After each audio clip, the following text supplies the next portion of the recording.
ಸಾಯಿ ಸಚ್ಚರಿತ್ರೆ 26ನೇ ಅಧ್ಯಾಯ. ಭಕ್ತಪಂತ, ಹರಿಶ್ಚಂದ್ರ ಪಿತಳೆ, ಗೋಪಾಲ ಅಂಬೇಡ್ಕರ್ ಇವರ ಅನುಭವಗಳು.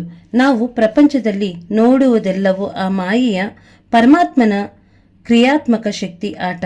ಕತ್ತಲೆಯಲ್ಲಿ ಹಗ್ಗವನ್ನು ಸಹ ಸರ್ಪವೆಂದೇ ಭ್ರಮಿಸುವ ಹಾಗೆ ನಾವು ಆಟವನ್ನು ನೋಡುತ್ತೇವೆ. ಸದ್ಗುರುವು ನಮ್ಮ ಅರಿವಿನ ಕಣ್ಣು ತೆರೆದು ಅವುಗಳ ನಿಜವಾದ ಜ್ಯೋತಿ ಕಂಡು ಬರೆಯುವಂತೆ ನಮಗೆ ಸಹಾಯ ಎಸಗುತ್ತಾನೆ. ಆದುದರಿಂದ ನಮಗೆ ಯಾವಾಗಲೂ ಸತ್ಯದೃಷ್ಟಿ ದಯಪಾಲಿಸುವಂತೆ ಬಾಬಾ ಅವರನ್ನು ಪ್ರಾರ್ಥಿಸೋಣ. ಆದರ್ಶ ಆರಾಧನೆ. ಹೇಮಾಂಡ ಪಂತರು ಆದರ್ಶವಾಸ ಆರಾಧನೆಯನ್ನು ವಿವರಿಸಿರುತ್ತಾರೆ. ಸದ್ಗುರುವಿನ ಪಾದ ಪೂಜೆಗೆ ನಾವು ಬಿಸಿ ನೀರಾದ ಆನಂದ ಬಾಷ್ಪವನ್ನು ಉಪಯೋಗಿಸೋಣ. ಪ್ರೀತಿ ಎಂಬ ಗಂಧವನ್ನು ಅವನ ಮೈಗೆ ಲೇಪಿಸೋಣ. ನಿಜವಾದ ಭಕ್ತಿ ಎಂಬ ಉಡುಪಿನಿಂದ ಅವನ ಅಲಂಕರಿಸೋಣ. ನಮ್ಮ ಅಸ್ತ ಸಾತ್ವಿಕ ರಸಭಾವನೆಗಳೆಂಬ ಅಸ್ತ ತಾವರೆಗಳನ್ನು ದೃಢಚಿತ್ತದಿಂದ ಫಲವನ್ನು ಅವನಿಗೆ ಅರ್ಪಿಸೋಣ. ಭಕ್ತಿ ಎಂಬ ಸುಗಂಧ ದ್ರವ್ಯವನ್ನು ಅವನ ಶಿರದ ಮೇಲೆ ಚುಮುಕಿಸೋಣ ಮತ್ತು ಅದನ್ನು ಸೊಂಟಕ್ಕೆ ಕಟ್ಟಿ ನಮ್ಮ ಶಿರವನ್ನು ಅವನ ಚರಣಾವಿಂದಗಳಿಗೆ ಇಡೋಣ. ಈ ರೀತಿಯಾದ ಸರ್ವಾಭರಣಗಳಿಂದ ಅವನನ್ನು ಅಲಂಕರಿಸಿದ ನಂತರ ಶೆಕೆಯನ್ನು ಹೋಗಲಾಡಿಸುವ ಭಕ್ತಿ ಎಂಬ ಚಾಮರವನ್ನು ಬೀಸೋಣ. ಇಂಥ ಆರಾಧನೆಯ ನಂತರ ನಮ್ಮ ಮನಸ್ಸನ್ನು ಅಂತರ್ಮುಖಿಸು.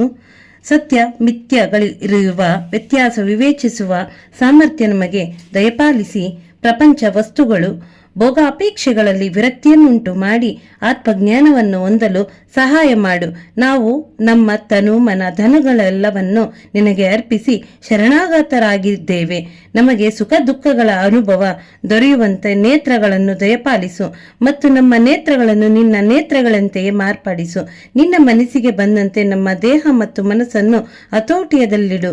ನಮ್ಮ ಮನಸ್ಸು ನಿನ್ನ ಪಾದಗಳಿಗೆ ಶಾಂತಿಯಿಂದಿರಲಿ ಎಂದು ನಾವೆಲ್ಲರೂ ಪ್ರಾರ್ಥಿಸೋಣ. ಭಕ್ತಪಂತ. ಬೇರೊಬ್ಬ ಗುರುವಿನ ಶಿಷ್ಯರಾದ ಪಂತ ಎಂಬುವವರ ಒಮ್ಮೆ ಶಿರಡಿಗೆ ಬರುವ ಸಂದರ್ಭ ಬಂದಿತ್ತು. ಅವರಿಗೆ ಶಿರಡಿಗೆ ಬರುವ ಮನಸ್ಸು ಇದ್ದಿರಲಿಲ್ಲ. ಆದರೆ ಮಾನವನ್ನು ಎಣಿಸುವುದೊಂದು, ದೈವ ಬಗೆಯುವುದೊಂದು. ಆದರೂ BBCI ರೈಲಿನಲ್ಲಿ ಪ್ರಯಾಣ ಮಾಡುತ್ತಿದ್ದಾಗ ಶಿರಡಿ ಯಾತ್ರಿಕರ ಪರಿಚಯವಾಯಿತು. ಅವರೆಲ್ಲರೂ ಇವರನ್ನು ಶಿರಡಿಗೆ ಬರಬೇಕೆಂದು ಬಲವಂತ ಮಾಡಿದ್ದವರು. ಉಪಾಯವಿಲ್ಲದೆ ಒಪ್ಪಿಕೊಳ್ಳಬೇಕಾಯಿತು. ಅವರೆಲ್ಲರೂ ಮುಂಬೈಯಲ್ಲಿ ಇಳಿದರು. ಆದರೆ ಪಂತರು ಮೀರಾರಿನಲ್ಲಿ ಇಳಿದು ತಮ್ಮ ಗುರುವಿನ ಅಪ್ಪಣೆ ಪಡೆದು ಪುನಃ ಯಾತ್ರಿಕರ ಗುಂಪನ್ನು ಸೇರಿ ಶಿರಡಿಗೆ ಬಂದರು. ಮಾರನೇ ದಿನ ಮಸೂದಿಗೆ ಬಂದರು. ಬಾಬಾ ಅವರ ಹತ್ತಿರ ನೆರೆದಿದ್ದ ಭಕ್ತರು ಸಮುದಾಯವನ್ನು ಕಂಡು ಎಲ್ಲರೂ ಆನಂದಿಸಿದ್ದರು. ಆದರೆ ಪಂತರು ಮಾತ್ರ ಮೈ ಮರೆತು ಮೂರ್ಛೆ ಹೋದರು. ಅವರು ಮೂರ್ಛೆಯಿಂದ ಎಚ್ಚರಿಸಲು ಬಹಳ ಜನರು ಪ್ರಯತ್ನ ಪಟ್ಟರು. ನಂತರ ಬಾಬಾ ಅವರ ದಯೆಯಿಂದ ಅವರ ಮೇಲೆ ನೀರು ಚುಮುಕಿಸಲು ಪ್ರಜ್ಞೆ ಬಂದು ನಿದ್ರೆಯಿಂದ ಕಣ್ಣು ತಿಕ್ಕುತ್ತಾ ಎದ್ದು ಕುಳಿತರು. ಇವರು ಬೇರೊಬ್ಬ ಗುರುವಿನ ಭಕ್ತರೆಂದು ಅರಿತ ಸರ್ವಜ್ಞರಾದ ಬಾಬಾ ಅವರಿಗೆ, ಏನೇ ಬರಲಿ ನಿನ್ನ ಆಧಾರ ಗುರುವನ್ನು ಭದ್ರವಾಗಿ ಹಿಡಿದುಕೋ, ಬಿಡಬೇಡ, ನಿಶ್ಚಲನಾಗಿ ಅವನೊಡನೆ ಐಕ್ಯವಾಗಿರು ಎಂದು ಹೇಳಿ ಅವರಿಗೆ ತಮ್ಮ ಗುರುವಿನಲ್ಲಿದ್ದ ನಂಬಿಕೆಯನ್ನು ದೃಢಪಡಿಸಿದರು. ಪಂತರು ಈ ಮಾತಿನ ಅರ್ಥವನ್ನು ಗ್ರಹಿಸಿ ತಮ್ಮ ಗುರುಗಳನ್ನು ಸ್ಮರಿಸಿದರು. ಬಾಬಾ ಅವರ ಈ ದಯೆಯನ್ನು ಪಂತರು ತಮ್ಮ ಜೀವಮಾನದಲ್ಲಿ ಮರೆಯಲೇ ಇಲ್ಲ. ಹರಿಶ್ಚಂದ್ರ ಪಿತಳೆ. ಮುಂಬೈನ ಹರಿಶ್ಚಂದ್ರ ಪಿತಳೆಯವರು ಮಗನಿಗೆ ಆಗಾಗ ಮಲರೋಗ ಬರುತ್ತಿತ್ತು. ಪರದೇಶಿ ಮತ್ತು ಆಯುರ್ವೇದ ವೈದ್ಯರಿಂದ ಔಷಧ ಕೊಡಿಸಿದರೂ ಗುಣ ಕಂಡು ಬರಲೇ ಇಲ್ಲ. ಸಂತರನ್ನು ಮೊರೆ ಹೋಗುವ ಒಂದು ಚಿಕಿತ್ಸಾ ಕ್ರಮ ಉಳಿಯಿತು. ದಾಸಾನುಗುಣ ಅವರ ಕೀರ್ತನೆಯಿಂದ ಬಾಬಾ ಅವರ ಕೀರ್ತಿ ಮುಂಬೈ ಪ್ರಾಂತದಲ್ಲೆಲ್ಲ ಹರಡಿತ್ತಲೆಂದು ಈ ಮೊದಲೇ ತಿಳಿಸಲಾಗಿದೆ. ಈ ಕೀರ್ತನೆಗಳನ್ನು ಕೇಳಿದ ಪಿತಳೆಯವರು ಬಾಬಾ ಅವರ ದರ್ಶನ ಮಾತ್ರದಿಂದಲೇ ಸರ್ವರೋಗ ನಿವಾರಣೆಯಾಗುತ್ತೆಂದು ಭಾವಿಸಿ ಒಂದು ಬುಟ್ಟಿ ತುಂಬ ಹಣ್ಣುಗಳನ್ನು ತೆಗೆದುಕೊಂಡು ಕುಟುಂಬ ಸಮೇತ ಶಿರಡಿಗೆ ಬಂದರು. ಮಸೂದಿಗೆ ಹೋಗಿ ತಮ್ಮ ರೋಗ ಪೀಡಿತ ಮಗನನ್ನು ಬಾಬಾ ಅವರ ಪಾದಗಳ ಬಳಿ ಮಲಗಿಸಿ ಅವರ ಮುಂದೆ ಧ್ಯಾನಾಸಕ್ತರಾಗಿ ಕುಳಿತರು. ಬಾಬಾ ಅವರು ಆ ಹುಡುಗನನ್ನು ನೋಡಿದ ಕೂಡಲೇ ಅವನ ಪರಿಸ್ಥಿತಿ ಕೆಟ್ಟಿತು. ಹುಡುಗನು ಕಣ್ಣುಗಳ ಗುಡ್ಡೆ ಮೇಲಕ್ಕೆ ಹೊರಳಿಸಿ ನಿಸ್ತೇಜನಾಗಿ ಬಿದ್ದು ಬಿಟ್ಟನು. ಅವನು ಉಸಿರನ್ನು ತ್ಯಜಿಸಿದನು ಎಂಬಂತೆ ಮೈಯೆಲ್ಲ ಬೆವೆತು ಬಾಯಿಯಿಂದ ನೊರೆ ಬರಲಾರಂಭಿಸಿತ್ತು. ಇದನ್ನು ಕಂಡ ಮಾತಾಪಿತೃಗಳು ಗಾಬರಿಗೊಂಡರು. ಈ ತರದ ರೋಗ ಆ ಹುಡುಗನಿಗೆ ಸ್ವಲ್ಪ ಕಾಲದಿಂದ ಆಗಾಗ ಬರುತ್ತಿತ್ತು. ಈಗ ಅದರ ಅವಧಿ ಹೆಚ್ಚಾಯಿತು. ದರೋಡೆಯನ್ನು ಮಾಡಲು ಹೊರಟ ಕಳ್ಳನ ಮೇಲೆ ಆ ಮನೆಯ ಉರುಳಿ ಬಿದ್ದಂತೆಯೂ, ವ್ಯಾಘ್ರದ ಹೆದರಿಕೆಯಿಂದ ಓಡುತ್ತಿದ್ದ ಗೋವು ಕಟಕನ ಕೈಗೆ ಸಿಕ್ಕಂತೆಯೂ, ಬಿಸಿಲಿನ ಬೇಗೆಯನ್ನು ತಡೆಯಲಾರದೆ ವೃಕ್ಷದ ಕೆಳಗೆ ನೆರಳಿನಲ್ಲಿ ವಿಶ್ರಾಂತ ಪಡೆಯಲು ಹೋದ ಪ್ರಯಾಣಿಕನ ಮೇಲೆ ಆ ವೃಕ್ಷವೇ ಉರುಳಿದಂತೆಯೂ, ಪರಮ ಭಕ್ತನು ಪೂಜೆ ಮಾಡಲು ದೇವಾಲಯಕ್ಕೆ ಹೋದಾಗ ಆ ದೇಗುಲವೆನೆ ಅವನ ಮೇಲೆ ಮುಗುಜಿಕೊಂಡಂತೆಯೂ ಆ ಹುಡುಗನ ತಾಯಿ ಚಿತ್ತಾಕ್ರಾಂತಳಾಗಿ ರೋಧಿಸಿದಳು. ಇದನ್ನು ಕಂಡ ಬಾಬಾ ಅವರು, ಅಮ್ಮ, ಏಕೆ ಹೀಗೆ ರೋಧಿಸುತ್ತೀ? ಅಳುವುದನ್ನು ನಿಲ್ಲಿಸು. ನಿನ್ನ ಮಗನನ್ನು ಮನೆಗೆ ಕರೆದುಕೊಂಡು ಹೋಗು.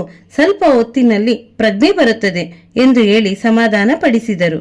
ಬಾಬಾ ಅವರ ಆಜ್ಞೆಯನ್ನು ಪರಿಪಾಲಿಸಿದ ಸ್ವಲ್ಪ ಹೊತ್ತಿನಲ್ಲಿಯೇ ಬಾಬಾ ನುಡಿದ ಪ್ರಕಾರ ಹುಡುಗನಿಗೆ ಪ್ರಜ್ಞೆ ಬಂದಿತ್ತು. ನಂತರ ಅವೆಲ್ಲರೂ ಅನುಮಾನ ರಹಿತರಾಗಿ ಬಾಬಾ ಅವರ ಬಳಿಗೆ ಹೋಗಿ ನಮಸ್ಕರಿಸಿದರು. ಆಗ ಬಾಬಾ ಅವರು, ನಿಮ್ಮ ಅನುಮಾನ ಶಂಕೆ ಎಲ್ಲವೂ ಈಗ ದೂರವಾದವೇ? ಶಾಂತಿ ಹೊಂದಿದ್ದೀರಾ?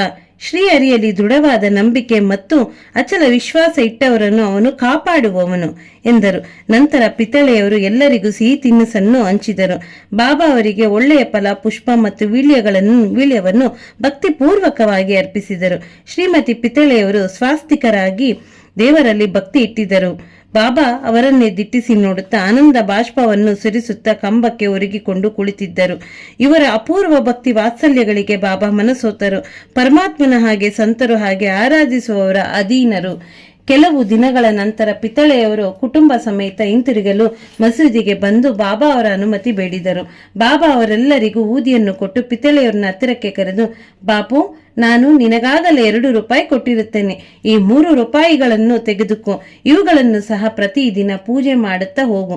ಪರಮಾತ್ಮನು ನಿನಗೆ ಒಳ್ಳೆಯದನ್ನು ಮಾಡುತ್ತಾನೆ ಎಂದರು. ಪಿತ್ತಳೆ ಹಣವನ್ನು ಪ್ರಸಾದವಾಗಿ ಸ್ವೀಕರಿಸಿ ಬಾಬಾ ಅವರ ಆಶೀರ್ವಾದ ಪಡೆದರು. ನಂತರ ಬಾಬಾ ನನಗಾಗಲೇ 2 ರೂಪಾಯಿ ಕೊಟ್ಟಿದ್ದನೆಂದರು. ಅದು ಹೇಗೆ?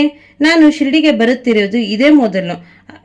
ಇದರ ಅರ್ಥವೇನು ಎಂದು ಯೋಚನಾ ಮಗ್ನರಾದರು.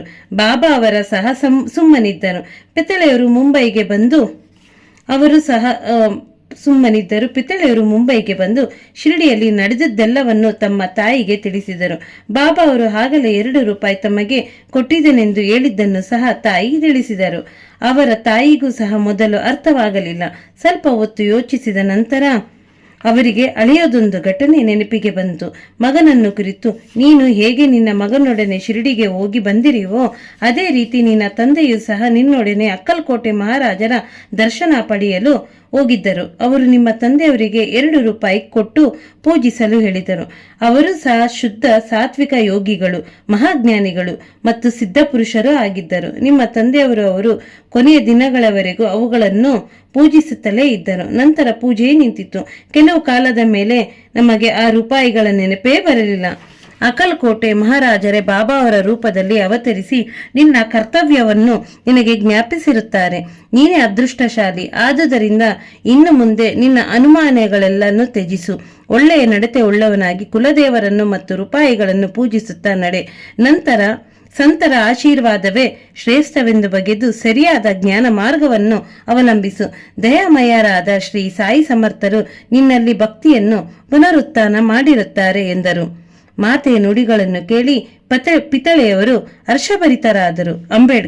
ಗೋಪಾಲರಾವ ಅಂಬೇಡ್ಕರ್ ಎಂಬುವರು ಬಾಬಾ ಅವರ ಭಕ್ತರಾಗಿದ್ದರು.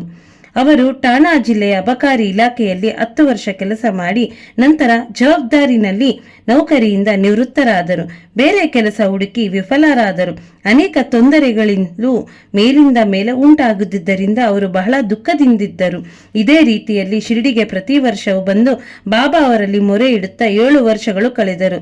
1916ರಲ್ಲಿ ಪರಿಸ್ಥಿತಿ ತೀರಾ ಹದಗೆಟ್ಟಿದ್ದರಿಂದ ಅವರು ತಾಳ್ಮೆ ಮೀರಿ ಆತ್ಮಹತ್ಯೆ ಮಾಡಿಕೊಳ್ಳಲು ನಿರ್ಧರಿಸಿದರು. ಆದುದರಿಂದ ತಮ್ಮ ಪತ್ನಿಯೊಡನೆ ಶಿರಡಿಗೆ ಬಂದು ಅಲ್ಲಿ 2 ದಿನಗಳು ಕಳೆದರು. ಒಂದು ದಿನ ದೀಕ್ಷಾವಾಡದ ಎದುರಿನಲ್ಲಿ ಎತ್ತಿನ ಬಂಡಿಯ ಮೇಲೆ ಕುಳಿತು ಬಾವಿಯಲ್ಲಿ ಬಿದ್ದು ಹಸುವನ್ನು ನೀಗಬೇಕೆಂದು ನಿರ್ಧರಿಸಿದರು. ಅವರು ಮಾಡಲೆತ್ನಿಸಿದ್ದು ಒಂದು, ಆದರೆ ಬಾಬಾ ಅವರ ಇಚ್ಛೆ ಇನ್ನೊಂದು. ಅಲ್ಲಿಂದ ಸ್ವಲ್ಪ ದೂರದಲ್ಲಿಯೇ ಇದ್ದ ಖಾನಾವಳಿ ಮಾಲೀಕರು ಬಾಬಾ ಅವರ ಭಕ್ತರು ಆದ ಸಗುಣಮೇರು ನಾಯಕ ಹೊರಗೆ ಬಂದು ಏಕಾಂಗಿಯಾಗಿ ಕುಳಿತಿದ್ದ ಅಂಬೇಡ್ಕರ್ ಅವರನ್ನು ನೋಡಿ, ನೀವು ಅಕ್ಕಲ್ಕೋಟೆ ಮಹಾರಾಜ ಚರಿತ್ರೆಯನ್ನು ಓದಿದ್ದೀರಾ ಎಂದು ಕೇಳಲು ತಕ್ಷಣವೇ ಅವರಿಂದ ಆ ಪುಸ್ತಕವನ್ನು ಪಡೆದು ಓದಲು ಉಪಕ್ರಮಿಸಿದರು. ಹೀಗೆ ಆ ಪುಸ್ತಕ ಓದುತ್ತಿರುವಾಗ ದೇವಾನುಗ್ರಹೋ ಎಂಬಂತೆ ಈ ಕೆಳಗಿನ ಉಪಕಥೆಯು ಅವರಿಗೆ ಕಂಡಿತು. ಅಕ್ಕಲ್ಕೋಟೆ ಮಹಾರಾಜರ ಭಕ್ತರಾದ ಒಬ್ಬರು ಗುಣವಾಗದೆ ಇದ್ದ ರೋಗ ರುಜಿನಗಳಿಂದ ಬೇಸರಗೊಂಡು ಒಂದು ರಾತ್ರಿ ಆತ್ಮಹತ್ಯೆ ಮಾಡಿಕೊಳ್ಳಲು ನಿರ್ಧರಿಸಿದರು. ಆದ್ದರಿಂದ ಅವರು ಬಾವಿಯ ಹತ್ತಿರ ಬಂದರು. ಆಗ ಅಕ್ಕಲಕೋಟೆ ಮಹಾರಾಜರು ಅವರ ಸಮೀಪಕ್ಕೆ ಬಂದು, ಒಳ್ಳೆಯದೇ ಆಗಲಿ ಕೆಟ್ಟದೇ ಆಗಲಿ ನಿನ್ನ ಕರ್ಮದ ಫಲವನ್ನು ಅನುಭವಿಸಲೇಬೇಕು. ಅದನ್ನು ಅನುಭವಿಸಿ ಮುಗಿಸದೇ ಇದ್ದರೆ ಆತ್ಮಹತ್ಯೆಯಿಂದ ಏನೂ ಪ್ರಯೋಜನವಿಲ್ಲ. ಅದಕ್ಕೋಸ್ಕರ ಇನ್ನೊಂದು ಜನ್ಮ ತಾಳಿ ಅದನ್ನು ಮುಗಿಸಬೇಕಾದದ್ದು ಅನಿವಾರ್ಯ. ಆತ್ಮಹತ್ಯೆ ಮಾಡಿಕೊಳ್ಳುವ ಬದಲು ಈ ಜನ್ಮದಲ್ಲಿಯೇ ಸ್ವಲ್ಪ ಕಾಲ ಪೂರ್ವ ಜನ್ಮದ ಕರ್ಮಫಲ ಅನುಭವಿಸಿ ವಿಮುಕ್ತನಾಗಬೇಕು ಎಂದು ಉಪದೇಶ ನೀಡಿದರು. ಈ ಸಮಯೋಚಿತ ಕಥೆಯನ್ನು ಓದಿ ಅಂಬೇಡ್ಕರರಿಗೆ ಆನಂದವಾಯಿತು, ಮನಸ್ಸು ಬದಲಾಯಿತು. ಬಾಬಾ ಅವರ ಈ ಸೂಚನೆ ಅವರಿಗೆ ದೊರೆಯದೆ ಹೋಗಿದ್ದರೆ ಅವರು ಈ ಪ್ರಪಂಚದಿಂದ ದೂರವಾಗುತ್ತಿದ್ದರೋ ಏನೋ. ಬಾಬಾ ಅವರ ಅಂತರ್ಯಾಮಿತ್ವ, ದಯೆ ಇವುಗಳಿಂದ ಅವರಿಗೆ ಬಾಬಾ ಅವರಲ್ಲಿ ಭಕ್ತಿ ದೃಢವಾಯಿತು. ನಂತರ ಅವರು ಬಾಬಾ ಅವರ ಪರಮ ಭಕ್ತರಾದರು. ಅವರ ತಂದೆ ಅಕ್ಕಲಕೋಟೆ ಮಹಾರಾಜರ ಭಕ್ತರಾದುದರಿಂದ ಅವರು ಸಹ ತಮ್ಮ ಪೂರ್ವಜರ ಮೇಲ್ಪಂಕ್ತಿಯನ್ನು ಅನುಸರಿಸಬೇಕೆಂಬುದೇ ಬಾಬಾ ಅವರ ಆಶಯವಾಗುತ್ತಿತ್ತು. ಅನಂತರ ಜ್ಯೋತಿಷ್ಯವನ್ನು ಅಭ್ಯಾಸ ಮಾಡಿ ಅದರಲ್ಲಿ ಪಾಂಡಿತ್ಯ ಗಳಿಸಿ ಹಣವನ್ನು ಸಂಪಾದಿಸಿ ತಮ್ಮ ಜೀವಿತದ ಕೊನೆಯ ದಿನಗಳನ್ನು ಆನಂದದಿಂದ ಕಳೆದರು. ಶ್ರೀ ಸಾಯಿ ಪ್ರಣಾಮ. ಸಾಯಿ ಸಚ್ಚರಿತ್ರೆಯ 26ನೇ ಅಧ್ಯಾಯ ಮುಕ್ತಾಯವಾಯಿತು.